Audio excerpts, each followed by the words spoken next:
Et bonjour tout le monde. Alors oui, comme vous le voyez en train de se dessiner à l'écran, ceci est The Elder Scrolls 3e du nom Morrowind, jeu sorti en 2003 par Bethesda, considéré par beaucoup comme l'opus Maximus de la série, n'est-ce pas? Et j'avoue quelque part, c'est pas forcément faux.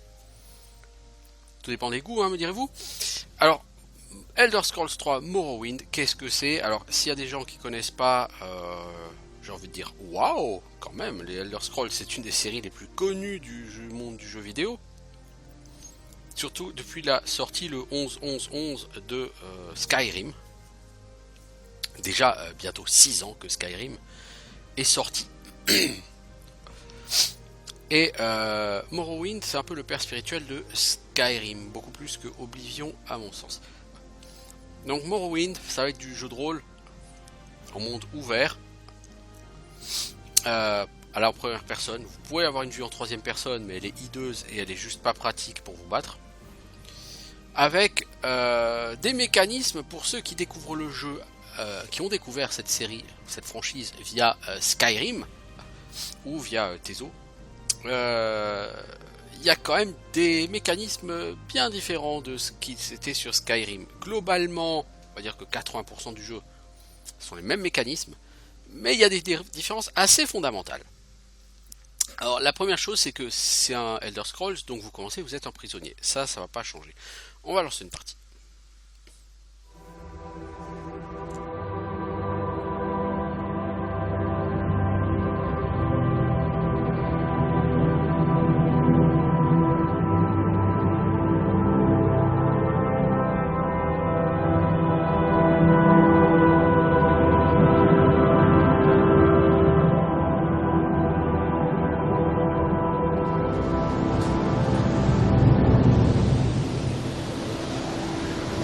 On t'a fait sortir de la prison de la cité impériale pour t'emmener en carrosse, puis en bateau, loin vers l'est, vers Morrowind.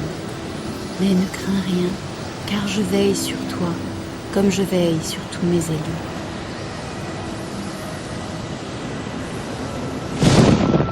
Réveillez-vous.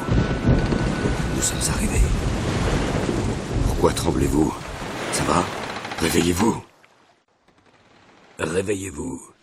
Ah bien, vous étiez en train de rêver. Quel est votre nom? Réveillez-vous. Donc une intro assez courte pour Morrowind, qui fait le choix de vous plonger dans une histoire. On va pas vous raconter 3 heures de blabla, vos parents sont inconnus, vous étiez prisonnier, on vous a libéré, on vous a envoyé à Morrowind, personne ne sait pourquoi, sauf peut-être l'empereur, puisque c'est l'empereur lui-même qui a signé votre ordre de libération. Pour qui, pourquoi, seul lui le sait, ainsi que éventuellement ses agents les plus proches, pour l'instant. Donc vous commencez, on vous demande votre nom, comment je m'appelle? Et si vous regardez ma chaîne YouTube, c'est écrit, hein, c'est Valandril. Même la tempête de la nuit dernière n'a pas réussi à vous réveiller. J'ai entendu dire que nous étions arrivés en Morrowind. Mec, je suis sûr qu'ils vont nous libérer. T'as la myxomatose avec tes yeux rouges ou quoi? Voilà le garde. Suivez-moi, c'est là que vous descendez.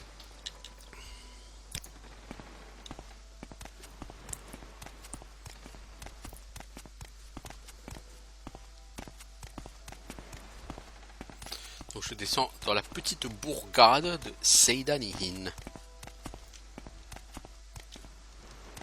Salut toi, tu veux parler? Plus tôt vous aurez déguerpi, plus tôt nous pourrons continuer. Ce n'est pas très sympathique. Donc là cette première partie là, c'est un tutoriel. Jusqu'à ce qu'on arrive dans les rues de la ville. Hein. Donc là le jeu t'apprend que si tu veux utiliser quelque chose, genre montez sur le pont, sur espace. Et pas de scène, je vous... Voilà. Espace. Bien. C'est là que l'on a besoin de vous. Allez jusqu'au quai et l'on vous indiquera où se trouve. Mais si je veux aller ailleurs, je peux pas. Je veux sauter. Un homme à la mer. Oh c'est naze. De toute façon je peux pas sauvegarder, alors je vais éviter de faire le boulet. Hein. Salut le garde. Et on peut pas mettre en vue en troisième personne pour l'instant. Pour une raison toute simple, hein. Vous n'avez pas encore sélectionné votre sexe, ni votre race, ni votre apparence. Donc il est impossible de vous voir en troisième personne, hein, tout simplement. Vous voilà enfin, mais nos registres n'indiquent pas d'où vous venez. Alors sur Morrowind, comme sur tous les Elder Scrolls, hein, vous avez une liste d'origines diverses et variées. Donc Argonien, les hommes lézards, le Breton là avec sa tête de moine, qui vont être assez forts plutôt en magie. Elfe des bois, ou elfe des bois. On tire à l'arc, on est discret, on a des armures légères. Youhou. Elfe noir, nous on fait de la magie et on sait se battre. Haut elfe, bon, plutôt un mago. Impérial, c'est plus une espèce de mec un peu polyvalent. Un peu stylé marchand plutôt. Khajiit, les hommes chats, eux c'est plutôt des voleurs. Nordique, moi barbare H. Voilà. Voilà. Après, eux ils sont intéressants. Ils ont immunité contre le froid, résistance au froid, résistance à la foudre 50%. C'est pas mal, hein. Gars des points du tonnerre. Et les orques, qui eux ont berserk et résistance à la magie, 25% de résistance à la magie, et donc à toutes les magies. Et berserk. Donc ça leur permet de régénérer la fatigue, d'augmenter leur vie, d'augmenter leur attaque. Donc je pense que la stat attaque c'est les dégâts.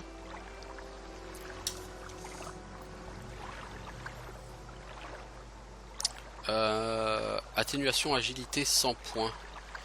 Donc si ils utilisent berserker, eh ben en agilité ils tombent à 0. Par contre ils vont être vénères quoi.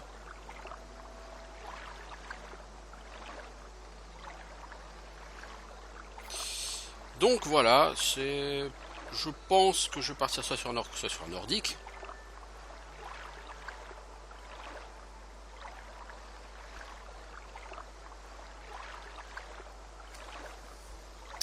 Vous avez aussi les rouges gardes, hein, que je n'ai pas montré.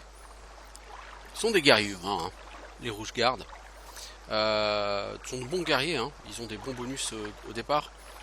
Après, résistance aux maladies, c'est pas mal. Les maladies, c'est un des trucs les plus chiants sur ce jeu. Résistance au poison, poussée d'adrénaline, donc c'est un skill actif qui leur augmente pendant 1 minute toutes leurs principales caractéristiques de combat et leur vie.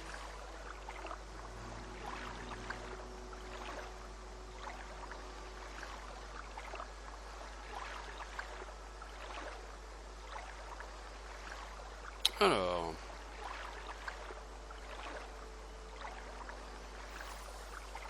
Je sais pas, un orc ça me botterait bien.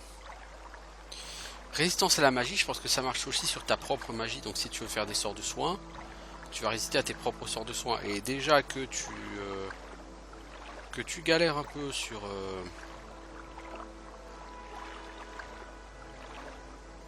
que tu galères un peu pour régénérer ta vie.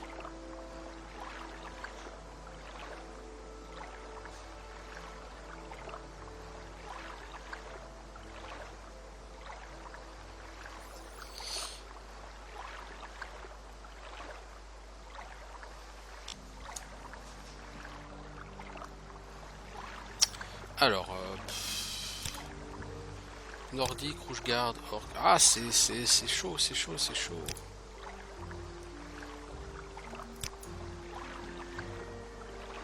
Le problème, c'est que lui, il a un gros bonus à hache et arme contondante. C'est pas des armes que je vais utiliser. Orc, il y a armurerie, parade, armure lourde que je vais utiliser. Il y en a 3. Rouge garde, il y a athlétisme que je vais utiliser, armure lourde, lame longue. Et c'est tout. Je vais quand même partir sur l'orc. Donc au niveau des options de personnalisation de visage, il n'y a pas... Bon, il n'y a que 2 sexes, hein, évidemment, ça bravo. Il n'y a pas beaucoup de visages disponibles. Et ils sont particulièrement hideux.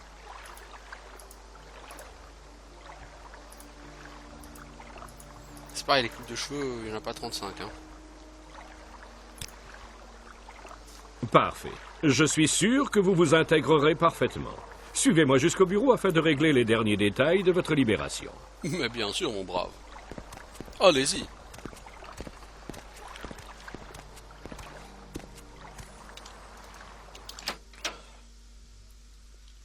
Le bureau des taxes et du recensement.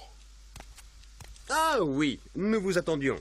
Nous devons consigner les informations Salut, vous concernant Socus. avant de vous libérer. Ergala. Nous pouvons procéder de plusieurs façons pour les obtenir. À vous de choisir. Donc le mec parle de lui à la troisième personne, il se prend pour Alain Delon. C'est ça que j'adore. Classe personnalisée, parce que j'ai pas envie qu'on me colle une classe d'office. Ce sera une classe de baston, parce que moi orc, hein, bien sûr. Donc force endurance. Alors,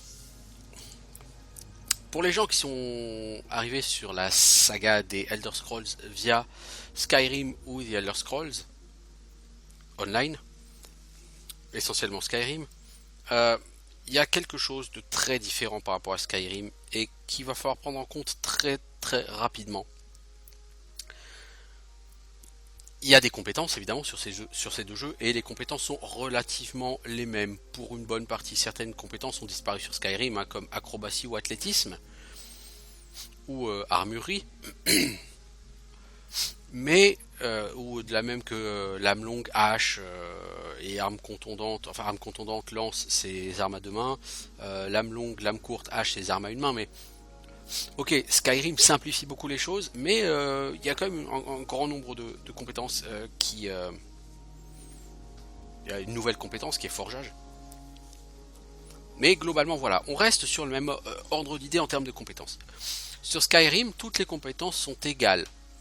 Vous jouez, que vous gagnez 1% en guérison, en mysticisme, en illusion, en forgeage, en enchantement, en arme à une main, en archerie, en discrétion ou que sais-je encore, ça vous fait avancer votre barre de niveau.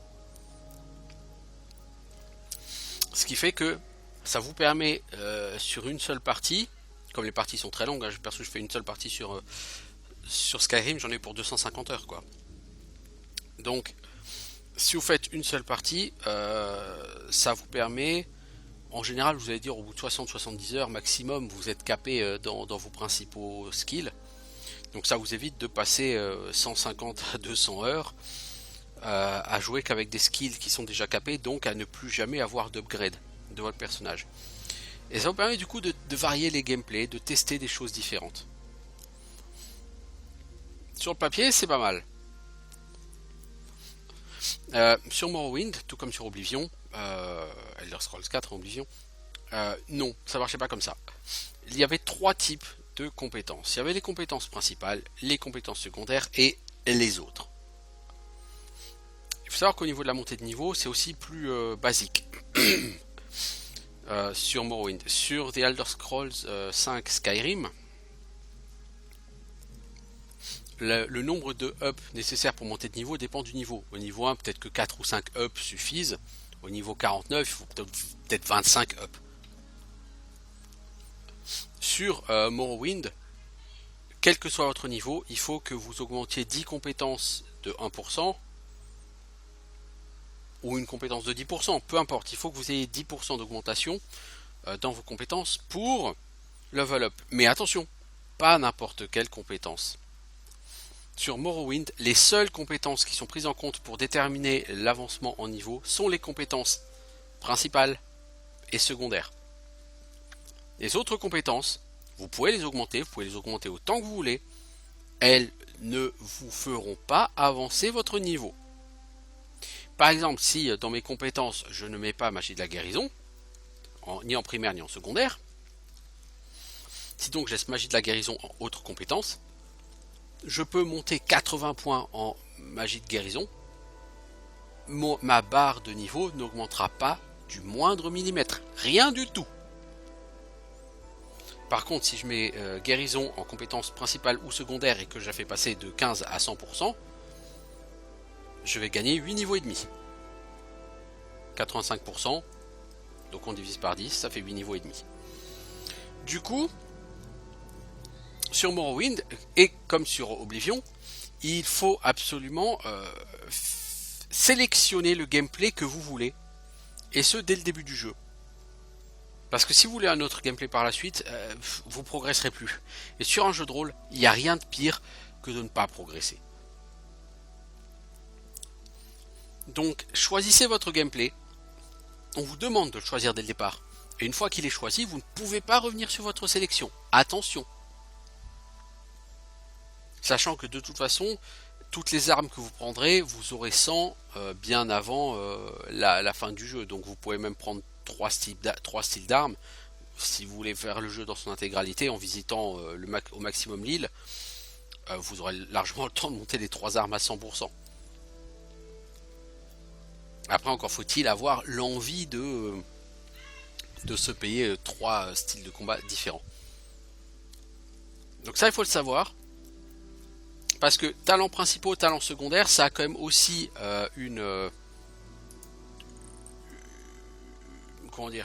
un effet direct qui est que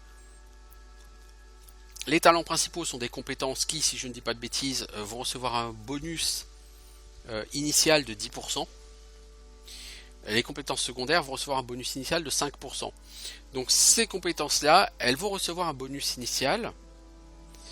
Et ce sont les compétences qui vous permettront de level up. Donc vous ne pouvez pas dire, je vais me battre à l'épée, donc je fais exprès de laisser ma compétence épée le plus bas possible pour que je puisse gagner 90% grâce à la compétence épée, donc 9 niveaux. Non, vous êtes obligé de mettre au moins l'épée en secondaire ou en principal, donc vous allez commencer avec 30 ou 35% en épée, et du coup, la compétence épée ne vous rapportera que 6 à 7 niveaux. Ça c'est un fait, c'est comme ça. Faut le savoir.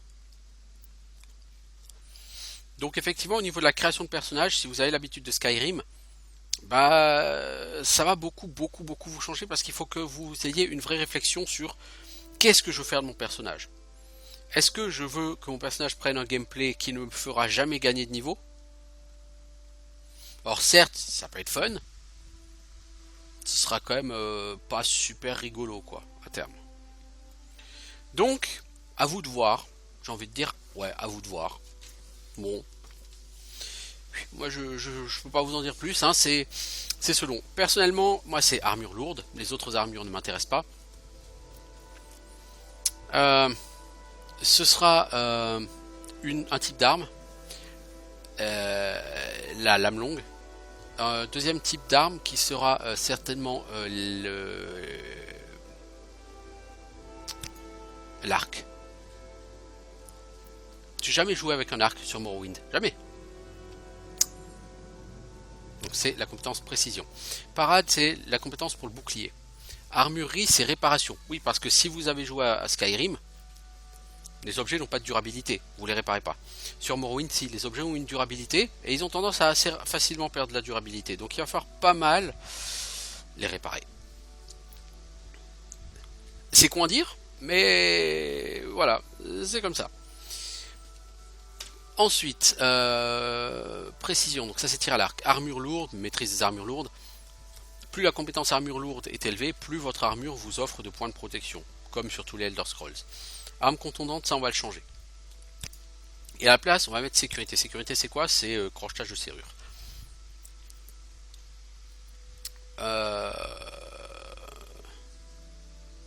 Armure lourde, on le mettra en talent secondaire. Et en talent principal ici, on va mettre discrétion. En talent secondaire, donc, qu'est-ce qu'on va prendre d'autre que ça? On va prendre la lame longue, évidemment. On va pas garder la hache. J'ai dû combler l'armure lourde. La lance m'intéresse pas. L'enchantement non plus. La lance non plus. Alors, par rapport à la lance, on va mettre un skill. Qui est le skill le plus classique du leveling sur Morrowind. Qui s'appelle acrobatie. Qu'est-ce que acrobatie? Que nous dit le tooltip? Ce talent permet de sauter loin et d'éviter les dégâts en cas de chute de haut. Les bons acrobates peuvent atteindre des endroits inaccessibles à d'autres et peuvent contrôler leur chute. En gros, c'est pour éviter les dégâts de chute. Et sauter plus loin. En soi, c'est d'un intérêt relativement nul. Toutefois, comment est-ce que cette compétence grimpe? Eh ben, à chaque fois que vous sautez, vous faites augmenter la barre de progression de la compétence. En d'autres termes, Si quand vous traversez Vardenfell, et vous allez le traverser des dizaines et des dizaines de fois, si au lieu de simplement courir, vous sautez en même temps que vous courez, acrobatie va monter, et va monter, et va monter, et ça va vous donner des level up gratos, littéralement gratos. Il faudra du temps, c'est pas quelque chose que vous pouvez faire en 5 minutes, mais au fur et à mesure du jeu, ça vous permettra de monter. Et en plus, l'acrobatie est liée à la caractéristique force. Du coup, l'acrobatie, le faire monter, ça vous permettra d'augmenter votre force. Et vous êtes un guerrier, vous avez envie d'avoir de la force. Même si, toutefois, votre force est déjà largement assez élevée. Mais bon, on reviendra là-dessus plus tard éventuellement. Donc, je prends acrobatie. Athlétisme, de la même façon, c'est un talent qui permet de courir et de nager plus vite. Alors, vous avez déjà la caractéristique rapidité, pour ça, mais vous avez la compétence athlétisme en plus. La compétence athlétisme, comment est-ce qu'elle évolue? Quand vous courez. Quand vous courez, ça fait régulièrement augmenter la barre de progression de la compétence athlétisme, et donc à force de courir, vous allez gagner des points en athlétisme. Voilà. Alors la caractéristique associée, c'est rapidité, ce sera ma troisième caractéristique ciblée. À titre personnel, je souhaiterais cibler force, endurance et rapidité. Pourquoi rapidité? Pour aller plus vite. Le problème, c'est que la seule caractéristique que j'ai, la seule compétence que j'ai pour faire augmenter rapidité, c'est athlétisme. Et ça craint.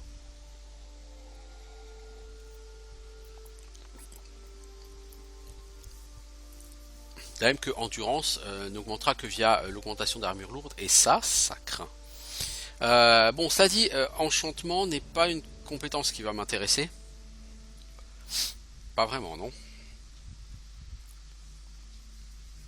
Du coup, qu'est-ce que je peux mettre à la place?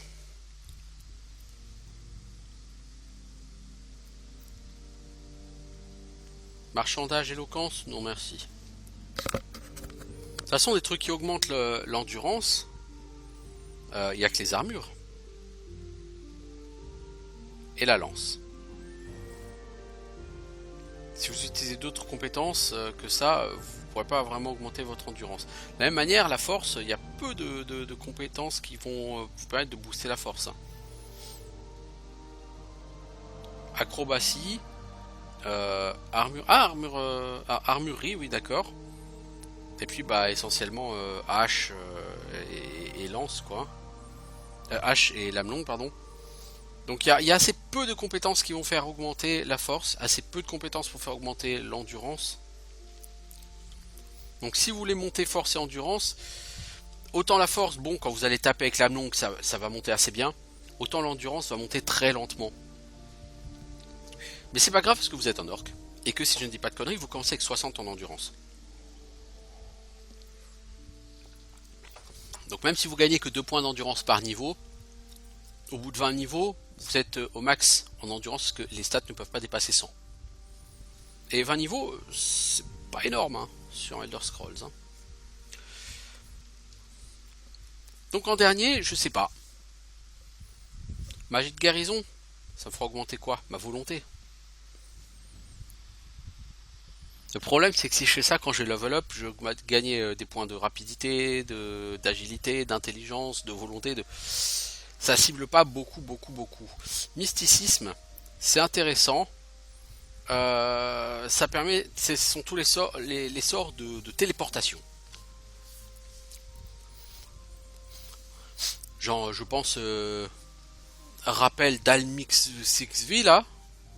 Mais pour ça, il n'y a pas forcément besoin d'avoir 150 en mysticisme. Le problème, c'est qu'il faut réussir à lancer le sort. Et quand vous avez 5 en magie, c'est pas terrible. Mais bon. Honnêtement, je sais pas vraiment quoi prendre en dernier skill.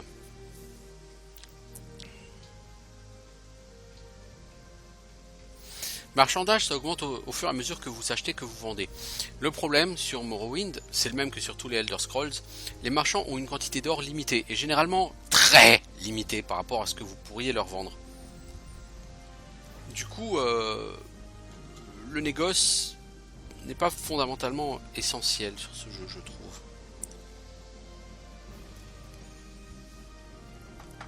Et il n'y a pas de craft sur Morrowind. C'est pas comme sur Skyrim où vous allez forger votre propre épée des draps. Non, là vous craftez pas hein, sur Morrowind.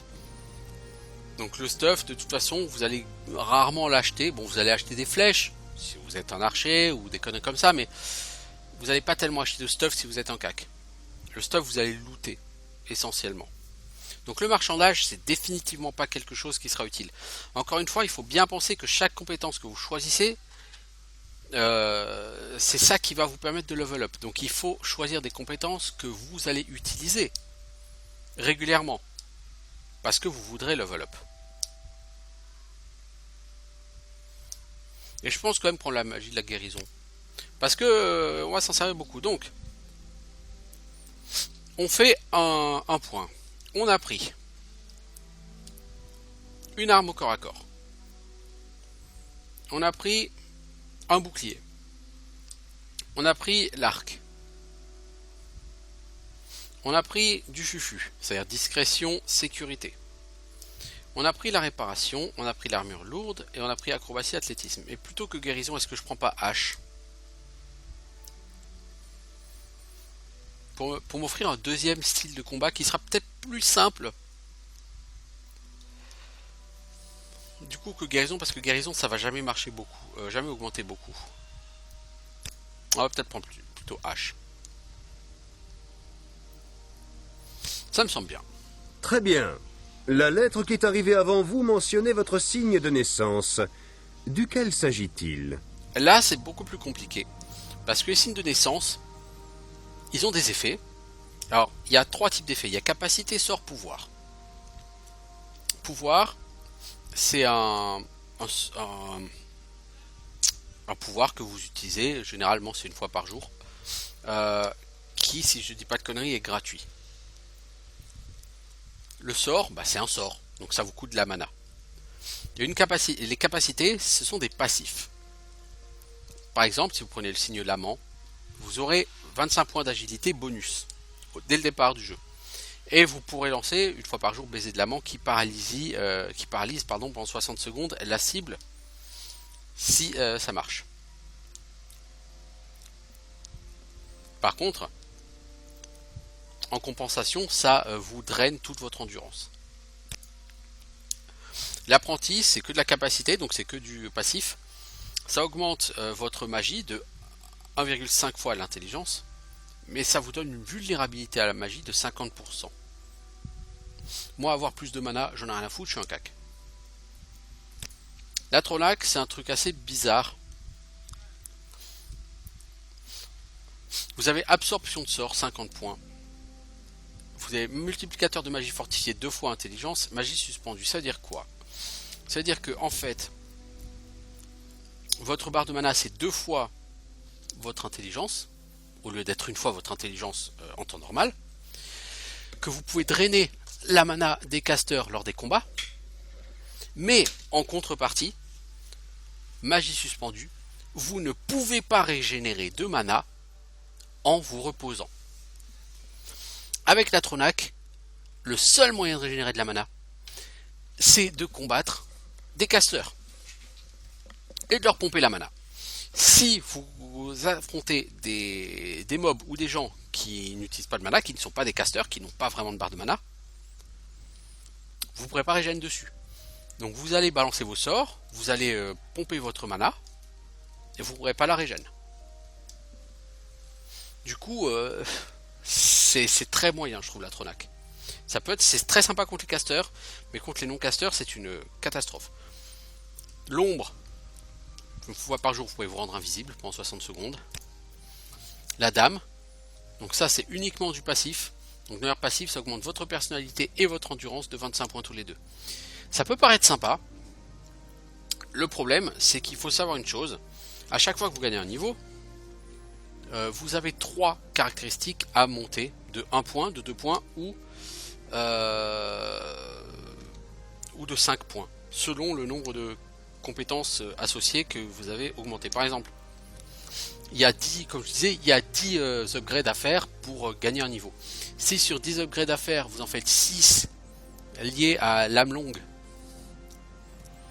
3 à armure lourde et une à sécurité, bah, on vous proposera au prochain niveau de gagner 5 points en force, 2 points en endurance et en intelligence, et 1 point dans les autres caractéristiques. Donc vous allez prendre force, endurance et intelligence.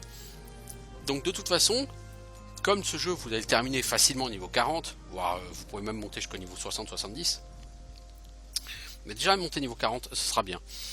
Vous allez avoir beaucoup de points de caractéristiques à prendre. Et il faut savoir qu'en tant qu'orc, vous commencez avec déjà 60 en endurance. Donc si vous prenez ça, vous êtes à 85 en endurance, l'endurance sera bientôt maxée. Or, comme parmi mes compétences principales, j'ai pris armure lourde pour pouvoir monter un maximum de niveau, puisque c'est ce que je vais porter comme armure, donc c'est ce qui me permettra de level up, et ben ça me permettra de gagner plus de points en endurance. Mais ça, du coup, ça va pas. Vous voyez, ça colle pas avec la dame. La tour, ça vous donne des sorts, nez de mendiant. Ça vous permet de détecter les animaux, les enchantements et les clés. Et un pouvoir, donc tous les jours, vous pouvez faire ouverture, 50 points. Donc sur certaines serrures, vous pourrez ouvrir certaines serrures sans avoir à utiliser de crochet. Le destrier, ça augmente votre rapidité de 25 points. Pour un orc, ça peut être intéressant parce que les orcs commencent avec une rapidité de 30. C'est faible. Donc même si vous prenez ce boost, vous êtes à 55 en rapidité. Dans tous les cas, c'est pas évident que vous montiez à 100. Donc le destrier, c'est l'un des deux qui m'intéresse. Après il y a le guerrier, attaque fortifiée 10 points. Et ça, je sais pas vraiment ce que c'est. Attaque fortifiée, c'est une capacité, hein, donc c'est un passif. Je vais le tester. Si jamais ça marche pas, je recommencerai le personnage, mais du coup en prenant le destrier. Le mage, ça augmente la mana de 50%, sans contrepartie. Si vous voulez faire un caster, bon, c'est assez clair. Le rituel, ça permet de faire du renvoi de mort vivant.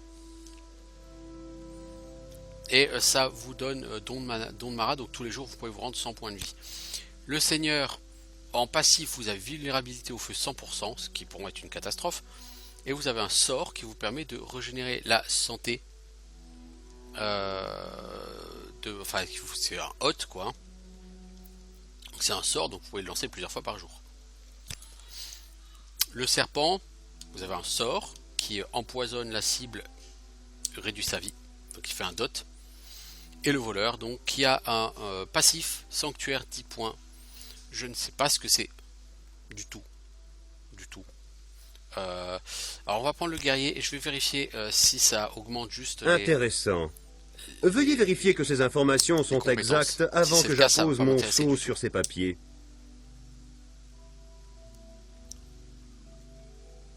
Non, ça va. Donc le guerrier, ça n'augmente pas les compétences. Donc ça va.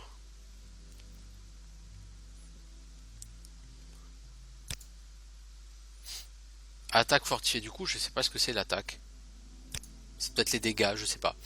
Donc vous voyez ici, donc on a le nom, la race, la classe, signe de naissance, la barre de vie, de mana. Alors la dernière fois j'avais pris la Tronac comme signe et j'étais à mana 90 au lieu de 30. Donc vous voyez, il y a vraiment moyen d'avoir beaucoup de mana. Bon là, après la Tronac c'est spécial. Hein. Fatigue 200. Donc, force 55.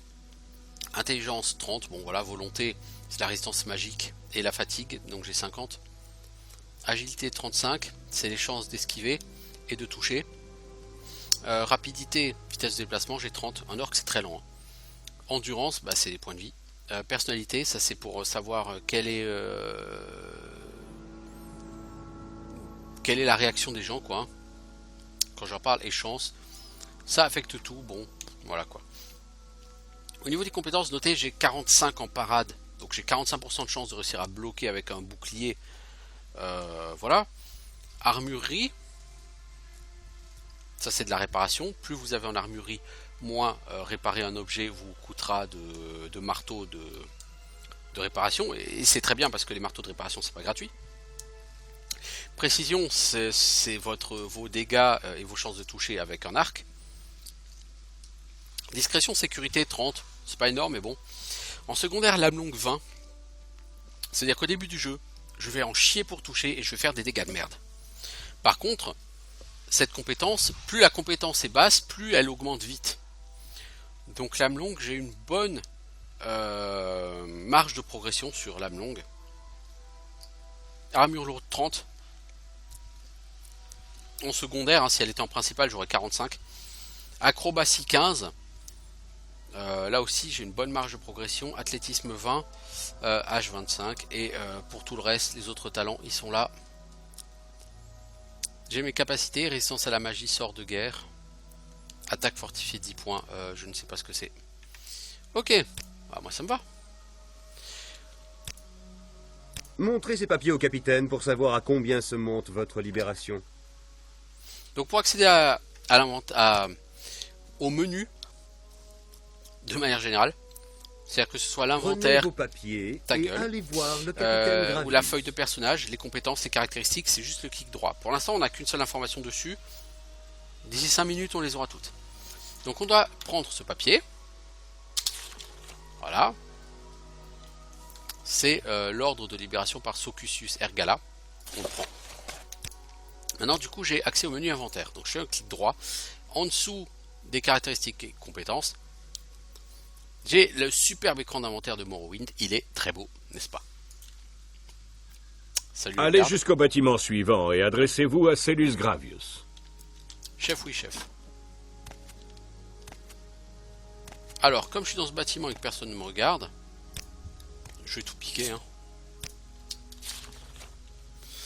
Riscard ne va pas croire que j'ai oublié notre pari, blablabla, ok.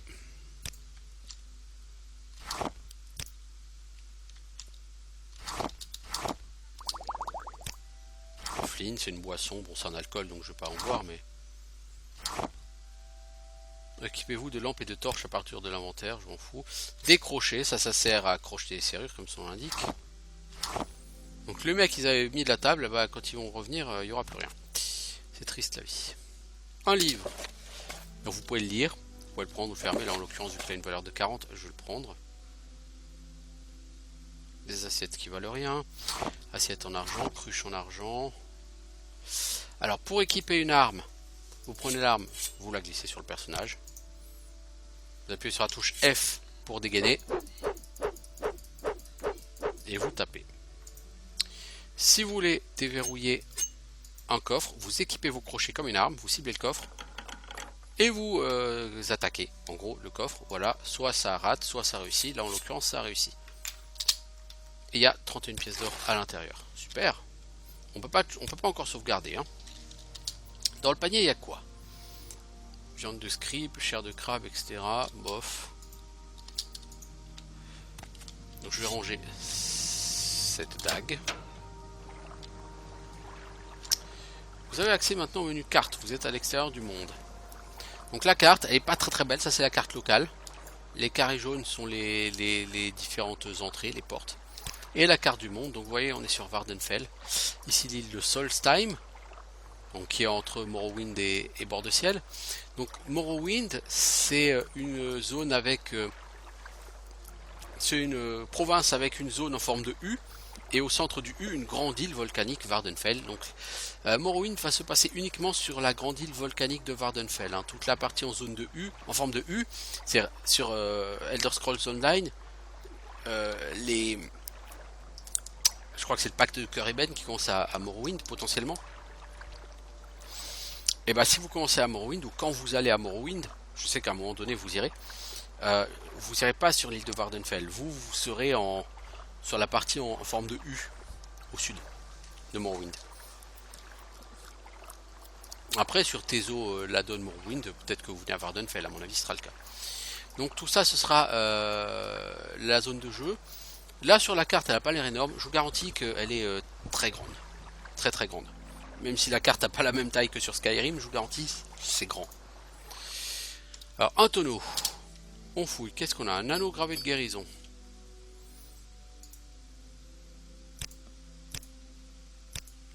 Donc, on a maintenant accès au menu magie. C'était le dernier menu de cet écran.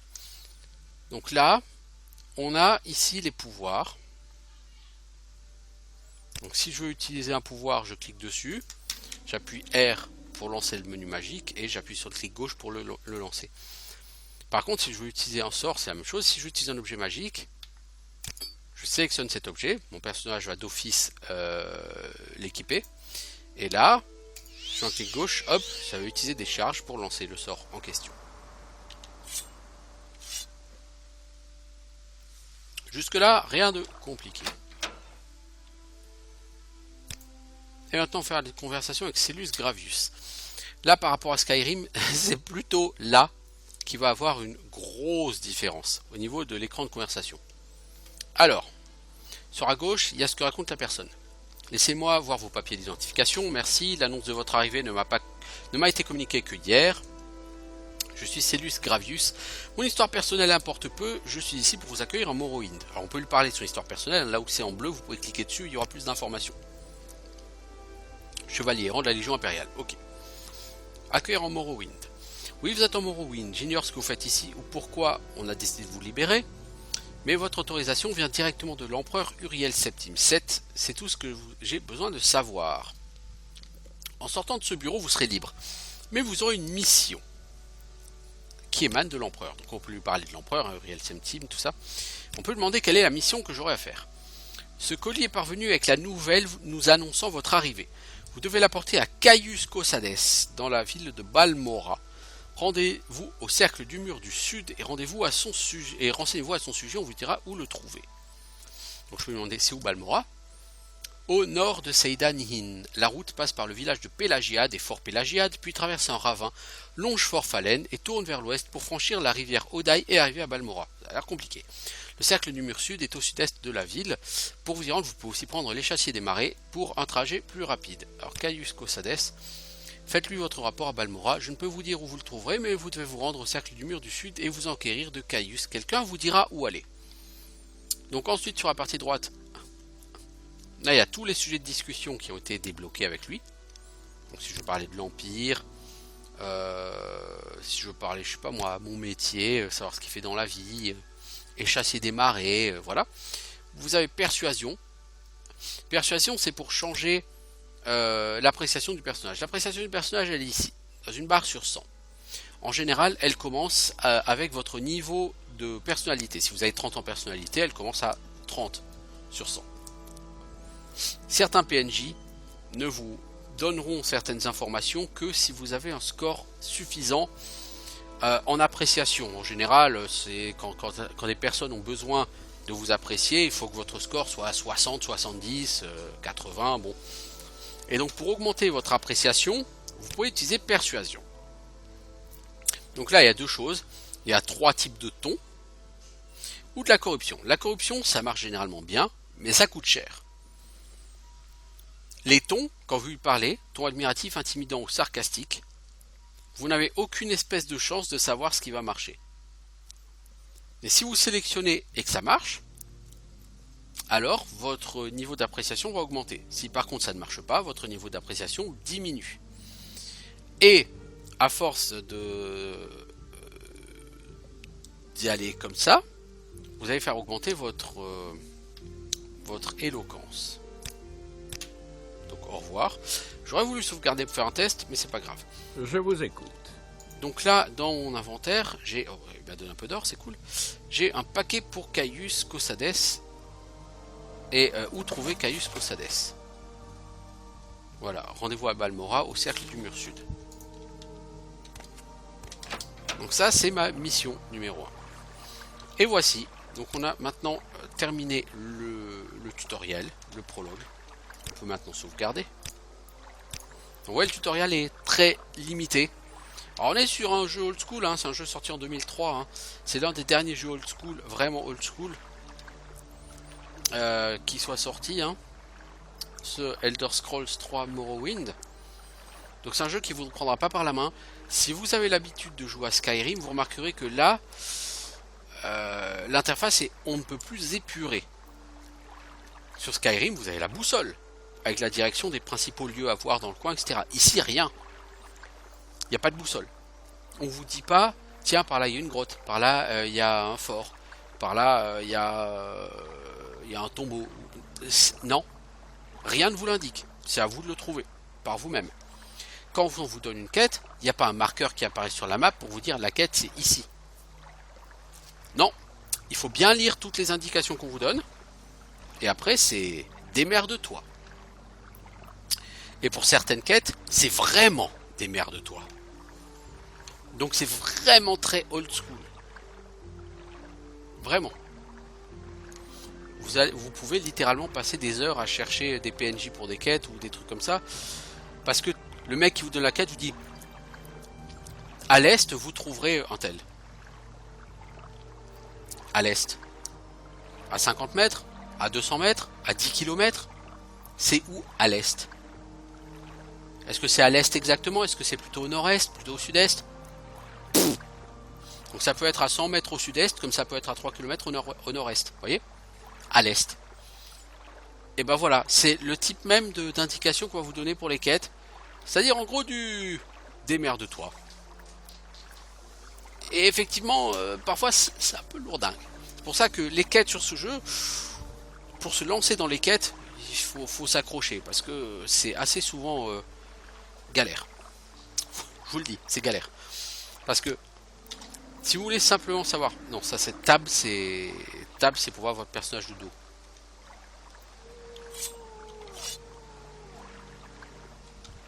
Sauf si vous appuyez sur tab, vous pouvez voir votre personnage tout autour. Voilà mec, t'es vide. Hein.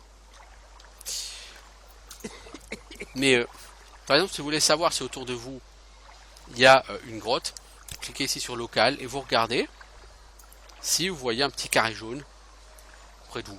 Si oui, c'est qu'il y a une ouverture quelque part. Sinon, bah, c'est qu'il n'y a pas d'ouverture. C'est pas la même chose. Alors lui, il a une quête, mais je vais l'envoyer chier. Vous venez de débarquer ce navire? Étrange de voir arriver un bateau à cette heure de la journée. J'espère que les impériaux vous ont bien traité. Ils ont pris mon anneau. Ah bon? Je suis prêt à jurer que c'était un des gardes qui l'a. J'avais encore la semaine dernière avant qu'il ne s'amuse à me secouer comme un prunier, comme toutes les semaines. C'est un anneau de guérison orné d'une inscription, un bijou de famille auquel je tiens comme à la prunelle de mes yeux. Vous l'auriez pas vu? Si, je l'ai au doigt. Mais lui, tout ce qu'il me propose en échange de son anneau, si j'accepte de lui le rendre, c'est une baisse des prix à la taverne locale. Ça m'intéresse pas beaucoup, vu que c'est un anneau qui va me permettre de me soigner. Alors certes, il me soignera peu, mais il va me permettre de me soigner et ça me fera gagner des points en magie de la guérison. Non, je regrette, je n'ai pas vu d'anneau. Si vous le voyez, dites-le moi. C'est un anneau de guérison orné d'une inscription. Je sais qu'il est quelque part dans le coin. Oui, moi aussi. Je vous aiderai si je le peux, mais je n'ai guère le temps. Et lui, j'ai envie de vous montrer donc comment marche un peu l'éloquence. Parlez à la personne. Vous avez un score donc d'appréciation. Faites persuasion. Faites mettons ton admiratif. Là, c'est échec. On réessaye. Échec. Et là, vous pouvez essayer. Il y a eu une intimidation réussie dans le lot.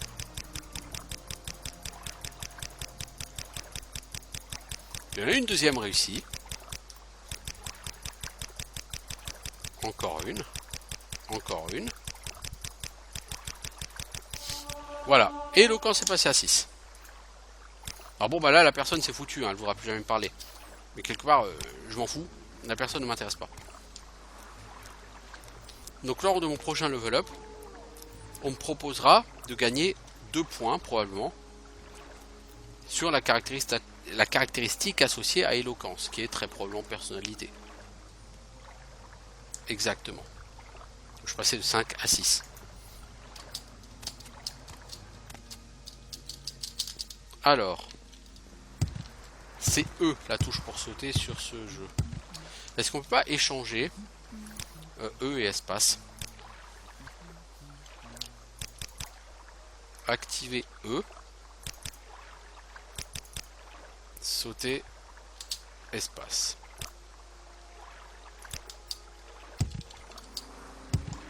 Alors, maison de Terrurise Giverine. Salut. Bienvenue, cherchez-vous un lieu spécifique? Il n'y a pas grand chose ici. L'auberge d'Arid, le bureau des taxes et du recensement, autrement dit les gardes-côtes, et un phare. Darvam Leran possède une ligne d'échassiers des maris à destination de Vivec et Balmora. De Vivec, les échassiers vont à Suran, à Molagmar, de Balmora, ils vont à Aldrun. La route mène à Pelagia, des Balmora au nord, Vivec à l'est, Cœur Eben au sud-est. Mon métier, tu fais quoi à ton avis? Je fais partie des gens du peuple. Je fais ce qui doit être fait, que ce soit la cuisine, le ménage, la construction de la maison, la fabrication d'objets et ainsi de suite. À votre accent, je vois que vous venez d'ailleurs. Comme vous n'êtes pas d'ici, ça vous intéressera peut-être que je vous parle du coin. Petit conseil. N'allez pas trop vite en besogne. Si vous voulez parler aux gens, essayez de voir quel est leur état d'esprit. S'ils ne vous aiment pas, ils vous le feront vraisemblablement savoir. Il est conseillé d'essayer d'entrer dans leur petit papier avant de leur demander quoi que ce soit. Petit secret. Vous ne connaissez peut-être pas les ruines d'Edric que nous avons ici en Morrowind. Les adorateurs des Daedra vénèrent les mauvais Daedra. Le temple pourra vous en dire davantage, mais en bref, les gens vénéraient Molag-Bal, Malakat, Sheogorath et Mérunès Dagon, avant que le temple ne l'interdise. Ces sectes ont revu le jour depuis la venue de l'Empire, et je vous préviens, les sanctuaires consacrés aux mauvais Daedra sont très dangereux aujourd'hui. Aril Ladmer est le propriétaire de l'auberge. Dernière rumeur, j'ai entendu dire qu'il y avait des problèmes à Fort Molen. Vous n'avez jamais entendu parler de ce fort? Il est situé sur une île appelée Solstheim. Donc ça, c'est le contenu d'une extension, puisqu'il y a l'extension qui vous amène dans la capitale de Morrowind, Lonsanglo, et il y a l'extension qui se passe à Solstheim. C'est l'île gelée au nord, c'est ça? Ça a l'air horrible. Si vous cherchez un moyen d'y aller, allez à Kuhl. C'est Kuhl. Parlez. Voilà, F5, c'est la quick save, n'est-ce pas? N'est-ce pas?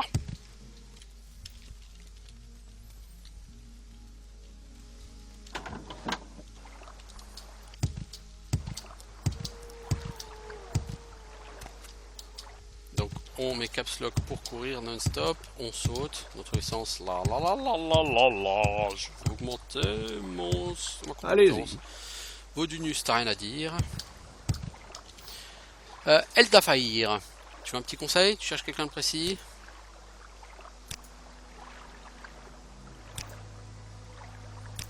Serait-il possible d'aller plus vite? Auberge d'Ari, difficulté série 70. Oh, c'est pas par la contre.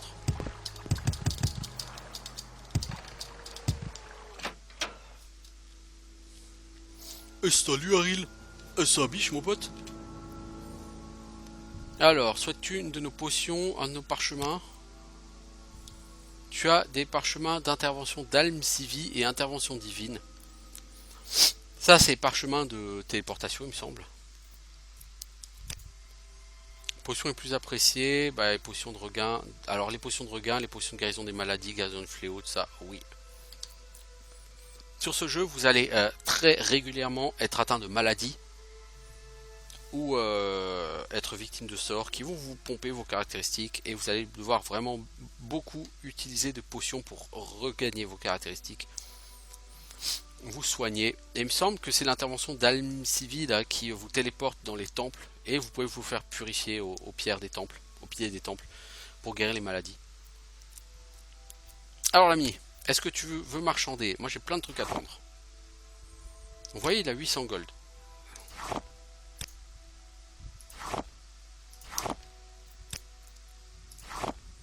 Les coupes, les assiettes, le chandelier, le bouquin et le flin.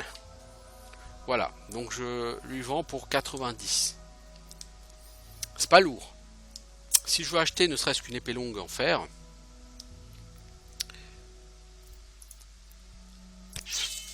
non, pas deux.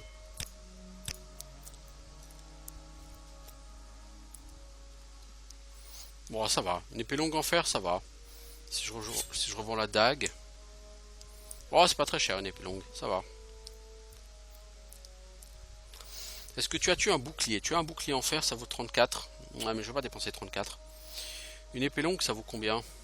C'est pas si cher que ça quand même, si.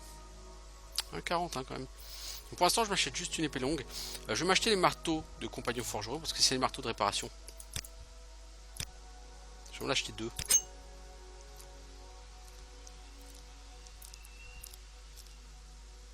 Des sondes. Les sondes, c'est pour désamorcer les pièges. Oh, ça coûte trop cher.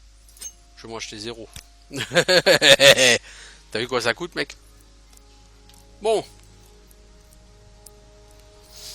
Je pourrais m'acheter... Ah, les parchemins, ils coûtent la peau du cul. Je pourrais m'acheter encore plus de Enfin, de l'armure, quoi. Mais c'est trop cher. Donc je propose. Donc là, comme j'ai fait un échange favorable avec lui, mon appréciation est passée de 40 à 41. Ça va pas changer ma vie. Mais, passer à 41. Alors, dernière rumeur. J'ai entendu dire que Riscar avait des ennuis financiers. Il ne gagne pas le moindre pari à ces temps-ci. Certes, je m'en fous. Petit conseil.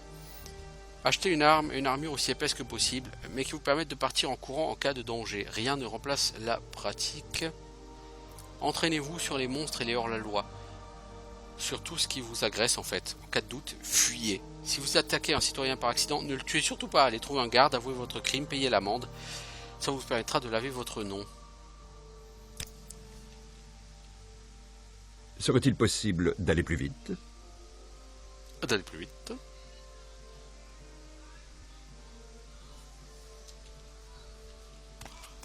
On va se balader ici, à l'étage. Vous aimez jouer avec le feu, pas vrai? Voilà le fameux Riscar. Vous aurez bien besoin d'un ami, vous qui n'êtes pas d'ici. Je peux être cet ami, mais d'abord vous devez aller m'aider à chercher de l'or. Vous voyez, j'ai eu une sacrée déveine en jouant aux 9 trous et j'ai perdu pas mal d'argent. En temps normal, ça poserait pas de problème car on a toujours de quoi subsister avec ce que les gens du coin nous payent pour qu'on les protège. Mais certains ne me versent pas tout ce qu'ils devraient, surtout ce petit escroc de Fargot. Les 2 dernières fois que je l'ai secoué, il était trop léger si vous voyez ce que je veux dire. J'aimerais que vous me trouviez la cachette de Fargot. Ok, donc toi, t'as l'habitude de racketter les gens, mais les gens veulent plus te payer. Je sais que ce minable a une cachette en ville, j'ignore où elle est. J'ai fouillé sa maison faute en comble, j'ai la certitude qu'il n'y cache rien. Découvrez où il se planque son or. Si vous arrivez, je vous laisse un pourcentage du butin, ça vous dit? Oui, j'accepte. Voici ce que vous devez faire. J'ignore où il va, mais je sais qu'il sort se promener en ville à la nuit tombée. Regardez où il va. Pour ce faire, vous aurez peut-être intérêt à vous installer au sommet du phare au sud de la ville. De cette manière, vous aurez tout Seydan Inn à vos pieds. Si vous ne le quittez pas des yeux, vous devriez découvrir où il cache son or. Certes, je le ferai. Alors toi, Raflot le Vantard.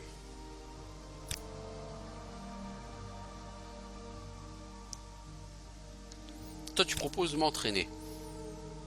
Tu es cher. Donc l'entraînement, tu payes et tu gagnes un point dans une compétence. Hein, ça c'est la même chose que sur tous les jeux de type Elder Scrolls finalement.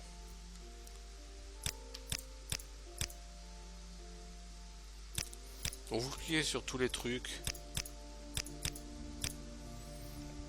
Et s'il n'y a pas de notification comme quoi ton journal a été mis à jour, c'est qu'il n'y a rien.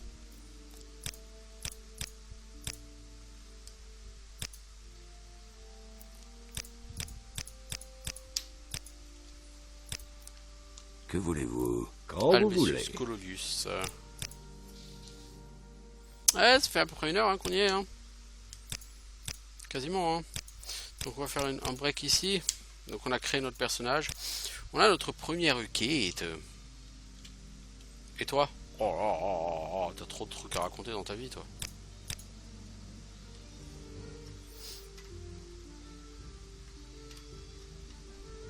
Comment reconnaître les sanctuaires d'Edric?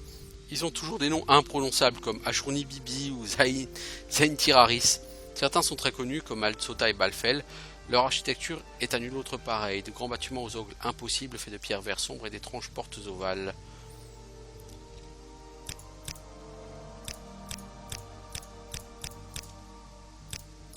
Ah merde, j'ai parlé de la compagnie de... Ah oh, ouais, c'est mort.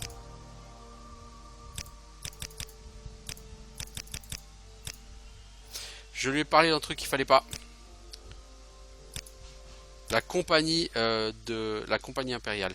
Si vous lui parlez de ça à un PNJ, pas trop la chance. Il tourne en boucle. Où ai-je bien pu mettre ça? Donc là on va arrêter, de toute façon on a fait le tour, on a eu la quête du Nordique et on s'en occupera au prochain épisode. Je vous souhaite une bonne journée, ciao tout le monde.